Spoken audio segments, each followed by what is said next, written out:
What's up, Fight Fam? Please take a seat. It's time we had an uncomfortable conversation. The topic of discussion is Lennox Lewis versus Anthony Joshua.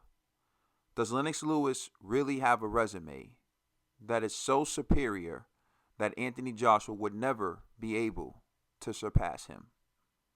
For example, one thing I hear people say a lot is Anthony Joshua beat Charles Martin to become champion, belittling the level of competition. But that suggests to me that people don't know Lennox Lewis didn't beat anyone to become champion. Lewis, he knew he was the WBC champion, but now he has the belt to show the world.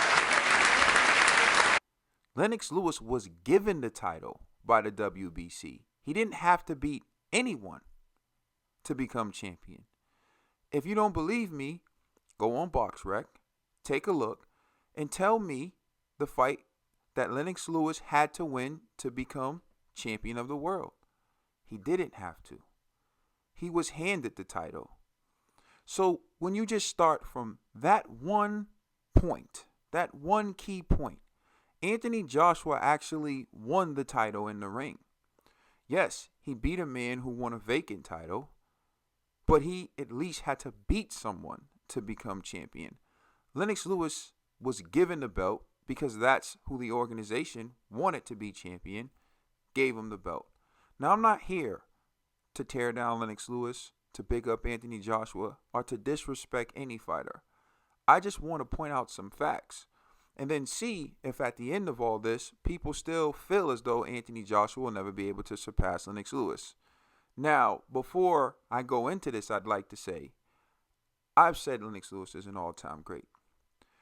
But David Hay on Instagram released his top 10 heavyweights of all time. And he had Lennox Lewis at number 2, right behind Muhammad Ali. I believe he had Mike Tyson at number 6, behind Larry Holmes at number 5. And he had Riddick Bowe at number 10. I understand boxing is subjective.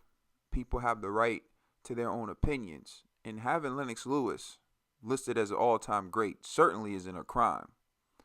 But to look at the current crop of heavyweights, such as Tyson Fury and Anthony Joshua, and say they can never surpass his legacy, is that really fair? That's what this is about. Lennox Lewis won the gold medal in the 1988 Olympics for Canada. He was 23 years old. The man he beat for the gold medal was Riddick Bowe.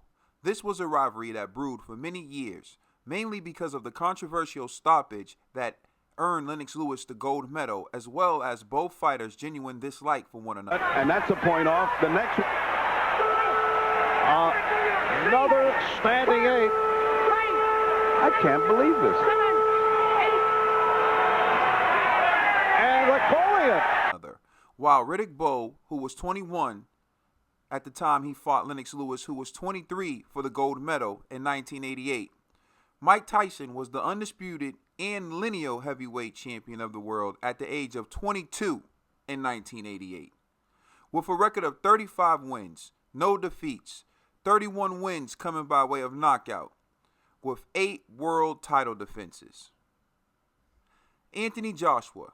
At the age of 22, Anthony Joshua won a gold medal for Great Britain in the 2012 Olympics. Big ups to GB. But did you know Anthony Joshua wanted to fight for Nigeria in the Olympics? The coach for the Nigerian team selected 2 fighters over Anthony Joshua. Those fighters did not make it out the first round, and Anthony Joshua took home the gold medal at the age of 22. Lennox Lewis turned pro on June 27, 1989. In 1989, Lennox Lewis had 6 fights. All 6 of those fights were against resume boosters.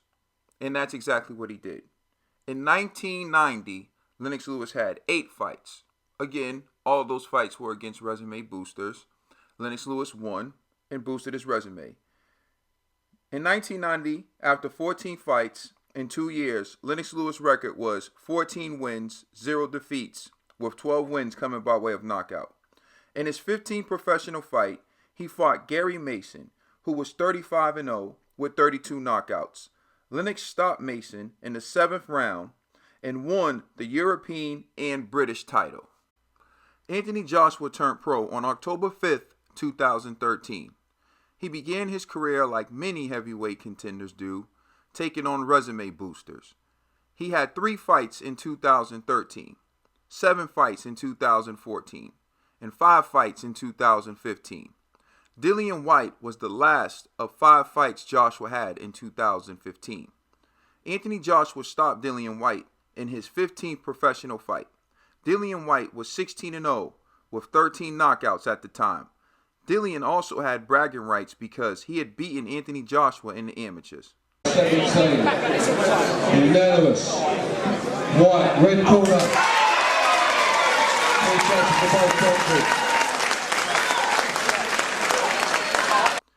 Anthony Joshua was 14-0 with 14 KOs at the time he fought Dillian Whyte.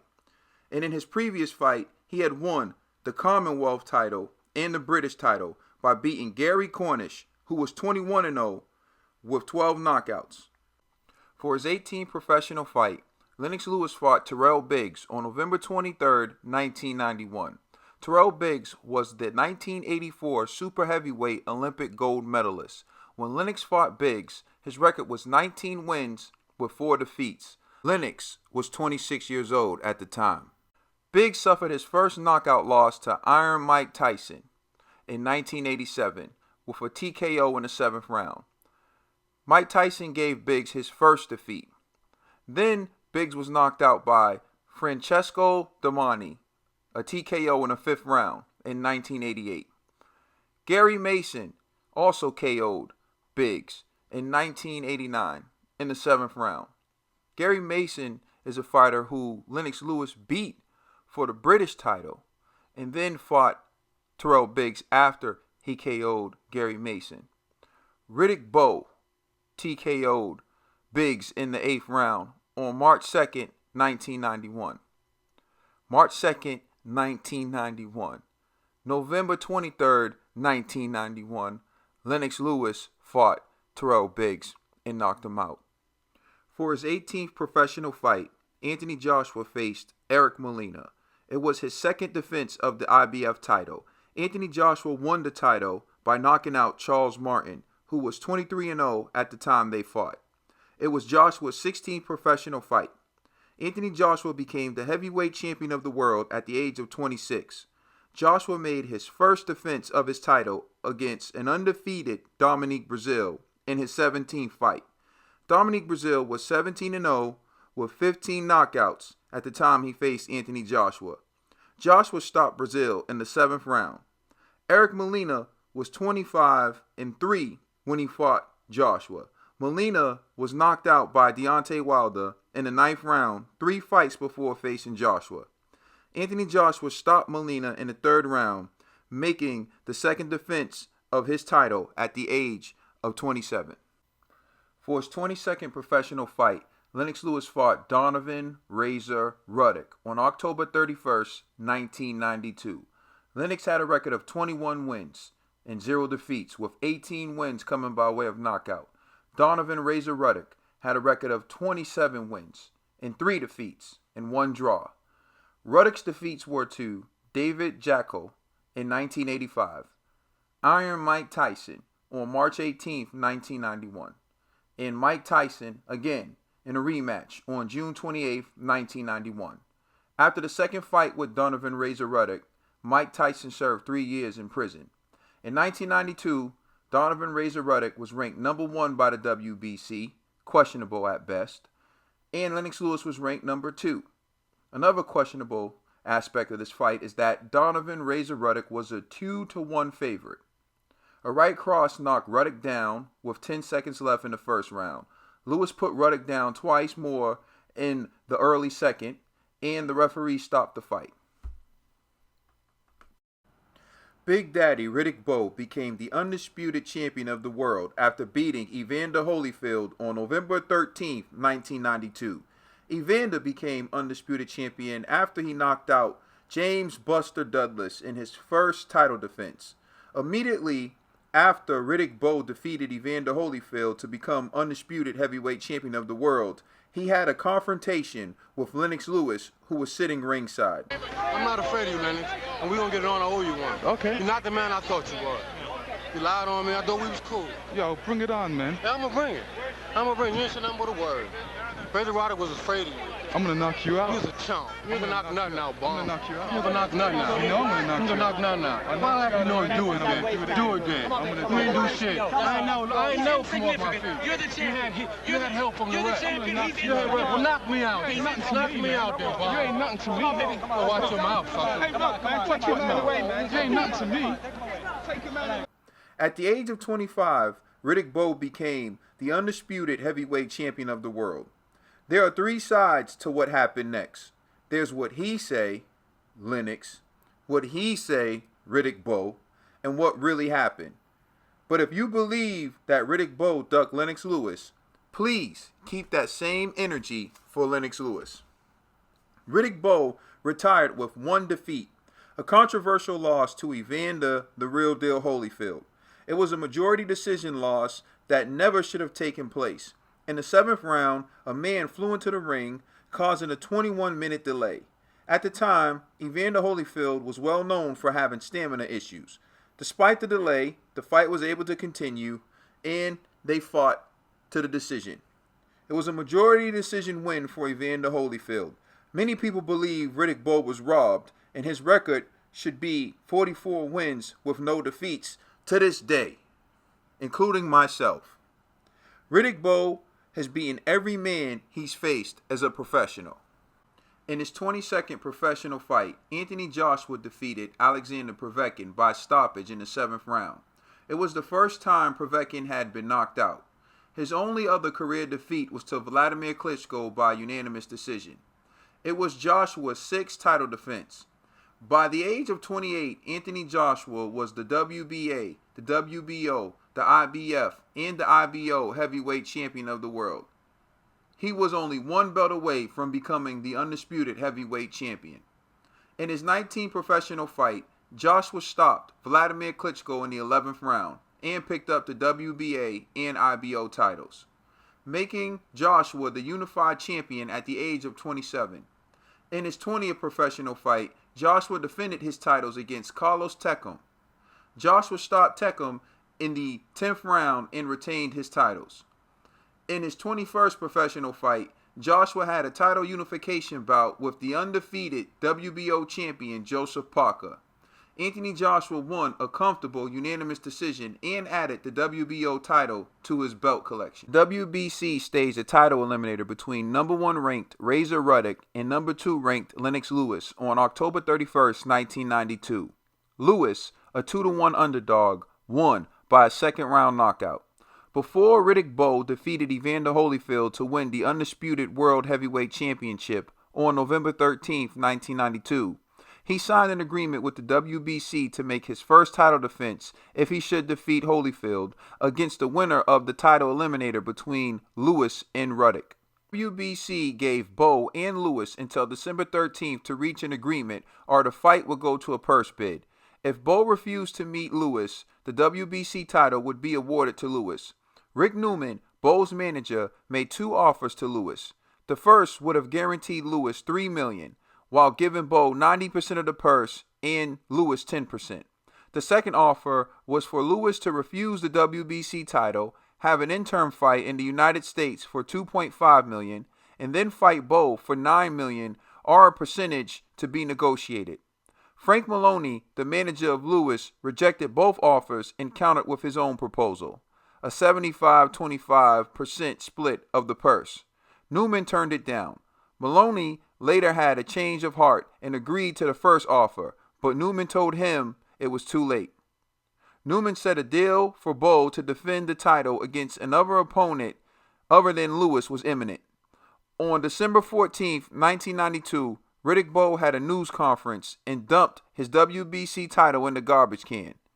If Lewis wants the belt, he has to get it out of the garbage, Bowe said. The WBC then declared Lewis the new WBC champion. Lewis was the first British-born boxer to win a world heavyweight title since Bob Fitzsimmons in 1897. Riddick, a lot of things boxing fans want to know is, obviously there was a huge controversy with the Lennox Lewis thing back in the day. Right. Could you kind of clarify what happened with that? Because some people don't really have any clarity on that and what happened. Well, what happened, the sanction by the WBC was telling him that on a certain day if the fight was made, it would strip me. And he held on to that because he didn't want to fight me. My thing is, if he wanted to fight me with a, sign the paper, come on, let's fight, he wouldn't hit behind the WBC. So he used the WBC to not fight you. Absolutely. He didn't want to fight me. He just wanted to get the belt for free. I know you guys had that match in the Olympics. It was very controversial. Right. You were winning the first round. They had a couple of bad standing 8 counts that I didn't agree with. I thought you were winning the fight. Just talk about that whole experience in the Olympics with Lennox Lewis. You see, we all know who we can be and who we can't be. And he knew as an amateur he really couldn't beat me. So as a professional, he knew it would have been a landslide. I would have killed him. So that's why he hit behind the organization. Yeah, that's the argument I have too, because I always say that if you guys fought in your primes, you would have won just because you had the inside fighting, the outside fighting, the speed. He was shinny. You had guys like Rockman and McCall hitting him with like really hard shots. So they knocked him. What do you think I would do? I'm stronger than those guys. Yeah. I mean, Shannon had success. If Shannon didn't have the stamina problems, you probably would have. I wasn't in shape when I fought Lennox, but I take nothing away from him. He's a great fighter, super strong, focused. I know he's a good guy. I don't like this bum. Nah, he's a good guy, Chef. I'm gonna let you know right now. After being declared the WBC heavyweight champion of the world, Lennox Lewis defended the title in his 23rd professional fight against Tony Tucker. Tony Tucker had a record of 48 wins and 1 defeat. That one defeat came to Iron Mike Tyson on August 8th, 1987. Iron Mike Tyson defeated Tony Tucker to become the undisputed heavyweight champion of the world at the age of 21. Tony Tucker was 28 years old, and Lennox Lewis was still an amateur boxer at that time. 6 years later, Lennox Lewis was fighting Tony Tucker in his first title defense after being declared champion of the world. Lewis won by unanimous decision. For his 23rd professional fight, Anthony Joshua decided he was going to take his talents to New York, USA, Madison Square Garden, to face Jarrell Big Baby Miller in his home state. Unfortunately, Jarrell Big Baby Miller had other plans as he tested positive for 3 banned substances. After Jarrell Big Baby Miller tested positive, the world was on pins and needles trying to figure out who was going to be selected as his replacement. To the dismay of the entire boxing world, it was announced that Anthony Joshua would face Andy Ruiz on June 1st in Madison Square Garden to replace Jarrell Big Baby Miller. It was an unenthusiastic announcement, and many people thought it was going to be a wash. Joshua would beat him in a landslide. He was one of the biggest underdogs in boxing history. What happened that night was something that could not be explained. It was the heart of a champion. It was what many people called the Mexican Rocky. Ruiz got up off the deck and landed what is now known as the punch from the gods. He hurt Joshua with an equilibrium shot. Joshua was never fully able to recover. Whether it was from the punch, whether it was from stamina issues, he lost. And it was his first defeat. And it was one of the most crushing and biggest upsets in boxing history to this day. In his 24th professional fight, Lennox Lewis faced Frank Bruno on October 1st, 1993. It was his second title defense since being declared the WBC champion. Lewis had a record of 23 wins, 0 defeats, with 19 knockouts. Frank Bruno had a record of 36 wins, 3 defeats, with 35 knockouts. One of the losses on Bruno's record was to Mike Tyson in 1989. 4 of the biggest names on Lewis's resume were beaten by Iron Mike Tyson first. Those fighters are underlined in red. In his 24th professional fight, Anthony Joshua fought an immediate rematch against Andy Ruiz. Beating Joshua in New York made Andy Ruiz the first Mexican to become heavyweight champion of the world. Andy Ruiz entered the rematch with a record of 33 wins, 1 defeat, with 22 knockouts. His 22nd KO victim was Anthony Joshua himself. Anthony Joshua entered the ring with a record of 22 wins, 1 defeat, with 21 KOs. Many people picked Ruiz to win the rematch. Many people said Joshua should change his trainers and have a tune-up fight before having a rematch with Ruiz. Joshua stayed with his trainer, Rob McCracken, but added more voices to his team. One of those voices was former opponent Vladimir Klitschko. On December 7th, 2019, in Saudi Arabia, we saw a lighter and more fluid Anthony Joshua. The man Andy Ruiz said was too robotic to learn how to box cruised to an easy victory. Joshua became one of 4 men to recapture the title in an immediate rematch. The other 3 were Floyd Patterson, Muhammad Ali, and Lennox Lewis. It's a high-stakes chess match for the undisputed heavyweight championship of the world, a game Lennox Lewis has been playing for nearly 2 years. It began with a second-round knockout of Razor Rush, Halloween '92. The victory supposedly guaranteed Lewis a meeting with the winner of the title bout between Evander Holyfield and Riddick Bowe. Never could Lewis have anticipated the move that would follow. After Bowe beat Holyfield and became the undisputed champion, rather than to honor the agreement to fight Lewis, Bowe chose to throw away the WBC belt. That move not only gave Lewis the WBC title, but gave Bowe the opportunity to maneuver away from Lennox. Stokes virtually out on his feet. And the left hook lands and Ferguson goes down. As Bowe avoided him, Lewis fought on. A frozen Frank Bruno is there taking punishment. And Mickey Van is going to stop it. Finally, on November 6, Lewis found himself in position to unify the title when Holyfield defeated Bowe to reclaim 2 heavyweight belts. But in this game, you can never predict your opponent's next move, particularly when it's controlled by a governing body, who threatened to strip Holyfield of his titles unless he fought the #1 contender, Michael Moorer. When Holyfield lost, Lewis again found himself without a move.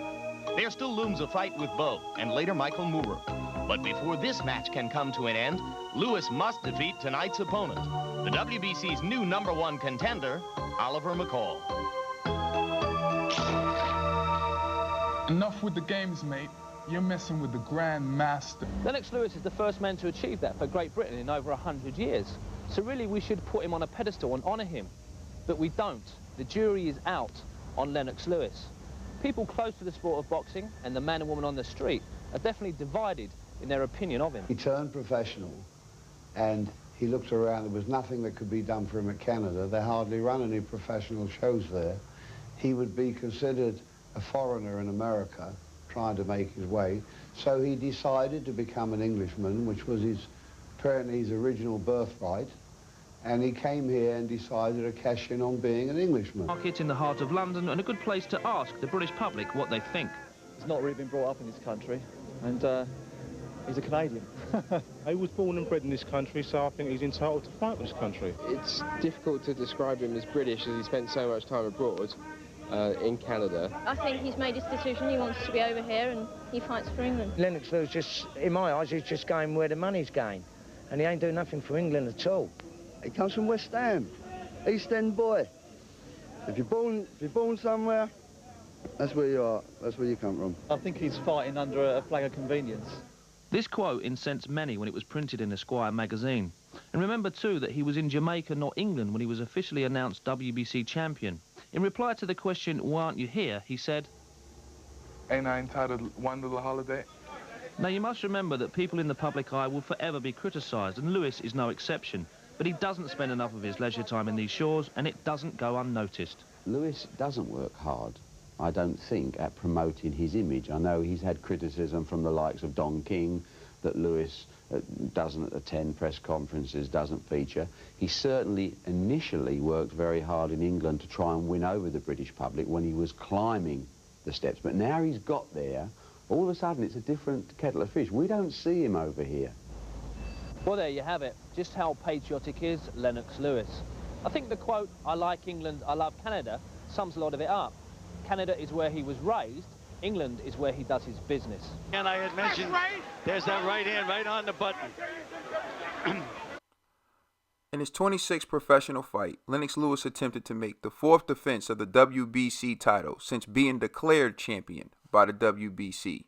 He fought at Wembley Arena in London, the United Kingdom. The American, Oliver McCall.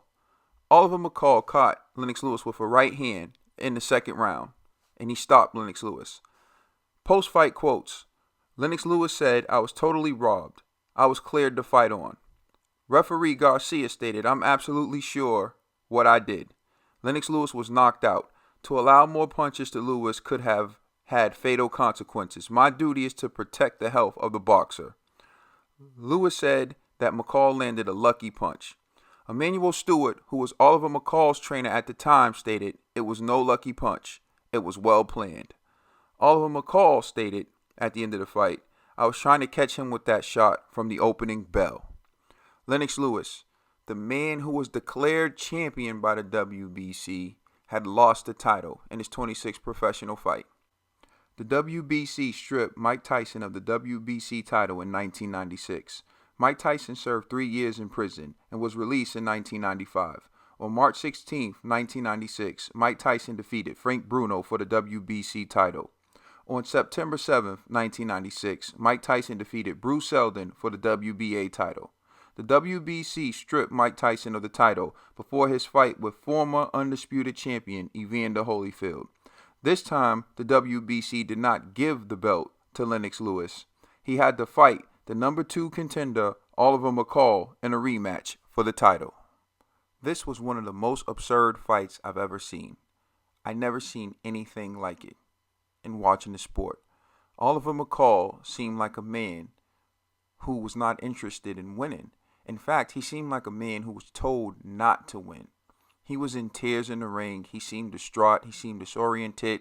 Lennox Lewis was really trying to beat him. Lennox Lewis was hitting him with his best shots, and McCall was just taking it on the chin, eating him.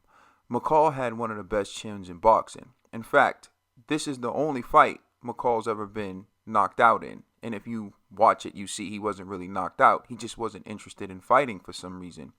McCall has 14 losses, but he's only been knocked out one time to Lennox Lewis, which really wasn't a knockout. Lennox Lewis hit him with his hardest punches, and he still couldn't hurt McCall. Another interesting twist, Emmanuel Stewart was now in the corner of Lennox Lewis instead of Oliver McCall. Oliver McCall said that's not the reason he was emotional. They say there's a number of reasons for why he was emotional. What I can tell you is Oliver McCall was a drug addict and a man going through mental health issues at the time he was in the ring with Lennox Lewis for the rematch. And Lennox Lewis won, and he celebrated. But this is one victory I do have to ask in terms of Lennox Lewis. Are you impressed? Walking around. He's wandering around the ring. He hasn't gone to his corner, and he's trying to figure out what's gone wrong, why he's not into this fight. The people in his corner are looking at him and wondering what's going on, and said something to him about, "You gotta fight, Oliver, you gotta fight." That's what Mills should be saying to him, because he's not doing anything. This is one of the strangest things I've ever seen. There's something wrong with Oliver McCall. He's near tears now. He doesn't really want to fight. He's crying in his corner. I've never seen anything like this. He's overwhelmed with some sort of emotion. And it's placed Lennox Lewis in an awfully difficult and awkward position. Lewis doing what he has to do. This isn't right. You wonder how much longer Mills Lane will allow this to go on. And that's going to be it. Well, I've seen some strange things in boxing. That is surely one of the strange. On November 13th, 1999, Lennox Lewis fought Evander Holyfield in a rematch. Their first fight took place on March 13th, 1999, and it was a split decision draw. Many people, including myself, believe Lennox Lewis won the fight, and it wasn't even close. Evander Holyfield lost the unanimous decision on November 13th, 1999, making Lennox Lewis the undisputed heavyweight champion of the world at the age of 31. In his first fight after becoming undisputed heavyweight champion of the world, Lennox Lewis was stripped of the WBA title because he chose to fight Michael Grant, the American hype job, over Johnny Ruiz, a higher-ranked opponent. Lennox Lewis made easy work of Michael Grant. Johnny Ruiz eventually was able to win the WBA title from Evander Holyfield and become the first Puerto Rican heavyweight champion of the world. Now, if you subscribe to the thinking or the train of thought that Riddick Bowe ducked Lennox Lewis because he threw his WBC championship in the trash and chose not to fight him, did Lennox Lewis duck Johnny Ruiz? He chose not to fight Johnny Ruiz, the higher-ranked opponent, the better fighter. Johnny Ruiz has a victory over Evander Holyfield. Johnny Ruiz has a better resume. Did Lennox Lewis duck Johnny Ruiz? He did the same exact thing that Riddick Bowe did to fight Michael Grant. So if you're going to call Riddick Bowe a ducker, then wouldn't you have to say that Lennox Lewis ducked Johnny Ruiz, who was clearly the better fighter? Just food for thought. But like I said earlier, have that same energy.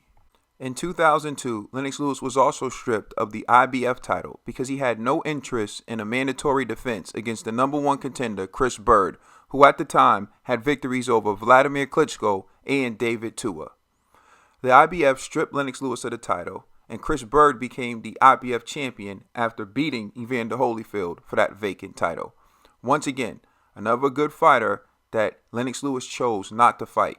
And ironically, the organizations that stripped Lennox Lewis of the belt were the WBA and the IBF. In closing, and with all due respect, I believe Lennox Lewis is an all-time great. There's no doubt in my mind he's one of the greatest heavyweights that ever lived. Top 10, without a doubt. Number 2, maybe too high, but top 10, without a doubt. However, there is some revisionist history when people speak of Lennox Lewis. They act like he had a career devoid of flaws, when in fact there were several. He was declared champion by the WBC. He did not have to win the title in the ring.